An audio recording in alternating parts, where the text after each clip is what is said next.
छत्रपती शिवाजी महाराजांच्या शब्दांच्या सामर्थ्यामुळे छत्रसाल बुंदेला हे बुंदेलखंडातील शिवाजी झाले. चंपतराय बुंदेला हे बुंदेलखंडाचे राजे होते. त्यांच्या बुंदेलखंडावर औरंगजेबाने आक्रमण केलं. चंपतराय बुंदेलाला औरंगजेबाने ठार केलं. त्याच्या पत्नीला ठार केलं. त्याचा मुलगा छत्रसाल बुंदेला याला नाईलाजाने औरंगजेबाच्या दरबारात नोकरी करावी लागली. दरबारात नोकरी करत असताना छत्रपती शिवाजी महाराजांच्या पराक्रमाच्या वार्ता त्याच्या कानावर येत होत्या. त्याने विचार केला, स्वराज्यात जाऊया, छत्रपती शिवाजी महाराजांच्या वटवृक्षाला पाणी घालूया. तो स्वराज्यात आला. छत्रपती शिवाजी महाराजांना दरबारात मुजरा केला. तो म्हणाला, महाराज, मला तुमच्या दरबारात नोकरी द्या.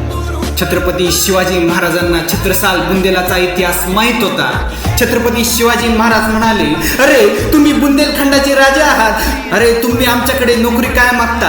आम्ही तुम्हाला शस्त्र देऊ, आम्ही तुम्हाला सैन्य देऊ. बुंदेलखंडात जा, तेथे स्वतःचं स्वराज्य उभा करा. छत्रसाल बुंदेला बुंदेलखंडात गेले.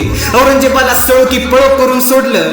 ते तिथले शिवाजी झाले. हे छत्रपती शिवाजी महाराजांच्या शब्दांचं सामर्थ्य होते.